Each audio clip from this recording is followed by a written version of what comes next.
And because my business is centered around using the most efficient technology, today that is lithium cells, and I'll explain to your viewers. See, जो भी internal combustion engine है, उसमें आप petroleum डालो या फिर blended fuel डालो. Blended fuel only reduces the cost a little bit, but not by a material factor. It doesn't reduce it by a factor. जितना आप blend करोगे उतना cost थोड़ा सा कम हो जाएगा, right?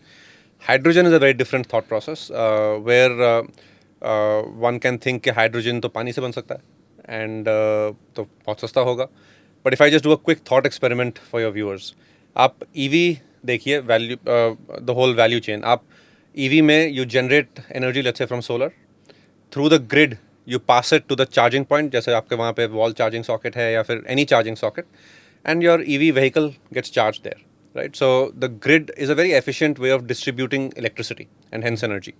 And the vehicle में lithium में store होता है वो, and the vehicle generates from that electric energy stored into it to mechanical energy through the motor, and propels it forward. 90% plus efficiency. Yes. So from generation to mechanical movement of the wheel, very efficient.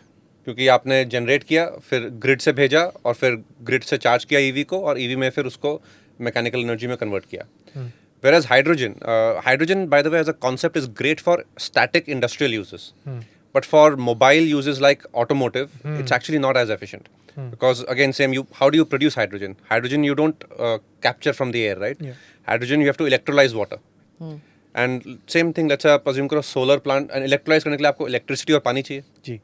तो आपने solar से electricity generate करी, पानी रखा, पानी को split किया using electricity into hydrogen and oxygen.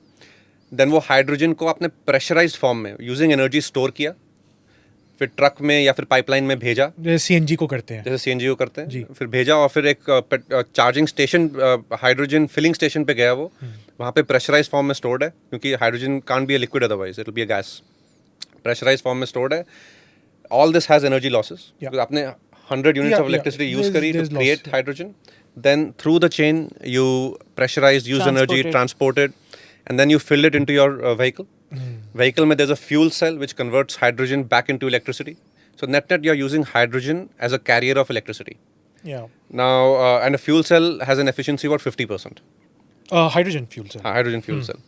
Now electricity transport करने के लिए hydrogen better है कि grid better है? Of course, grid is better. Grid is better. Yeah. Right. So EVs will always be more efficient than hydrogen for mobile use cases. This whole lithium technology will be always better than hydrogen. Actually, the leaders in EV are not Ford and GM. The leaders in EV globally are Tesla and BYD. Okay. Right. The Chinese EV Tesla company. is the BYD is the Chinese. BYD is the Chinese, and China में तो actually बहुत momentum है EVs में. So what's happening in the world is these EV only companies like Tesla, BYD are doing well. And there are some cyclical trends, क्योंकि the Western economy is not doing as well, तो उनके interest rates बढ़ गए हैं, so थोड़ा automotive का purchase कम हुआ है. That's not linked to EV versus petroleum. That's linked to their macroeconomic situation. China EV is doing really well compared to other parts of the world. EV, the traditional guys like Ford, GM, etc., they never had the EV technology, and they have not actually built good EV technology. They're not profitable making EVs.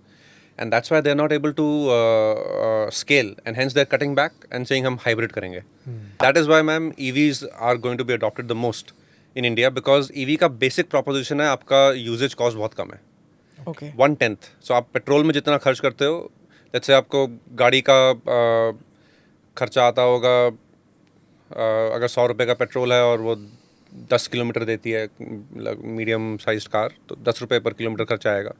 Right. अगर आप EV use करोगे same, तो वो 1 रुपये कम में हो जाएगा, because that's the efficiency of the EV technology. So EV is actually much cheaper. Now upfront cost is also at parity. पहले EV महंगी होती थी. As the lithium prices have gone down and the lithium cell prices have gone down with innovations, upfront prices become the same. तो people are actually buying EVs because it's now cheaper to own an EV. बिस्तक आपके लिए लाया है premium membership programme, जहां आपको मिलेंगे कई सारे फायदे, जिनमें मार्केट न्यूज़लेटर, लाइव चैट पर आपके सवालों के सबसे पहले जवाब, मार्केट आउटलुक, वीकेंड पर मार्केट स्कैन, एंकर्स के साथ चैट और भी बहुत कुछ. इस प्रीमियम सब्सक्रिप्शन में 3 तरह के प्लान्स हैं, सिल्वर, गोल्ड और प्लैटिनम, जिनकी शुरुआत मात्र 159 रुपए महीने से होती है. इससे जुड़ना भी बेहद आसान है. बिस्तक के YouTube चैनल पर जाएं, ज्वाइन बटन पर क्लिक करें और अपना प्लान सिलेक्ट करें। बस बन गए आप हमारे प्रीमियम मेंबर।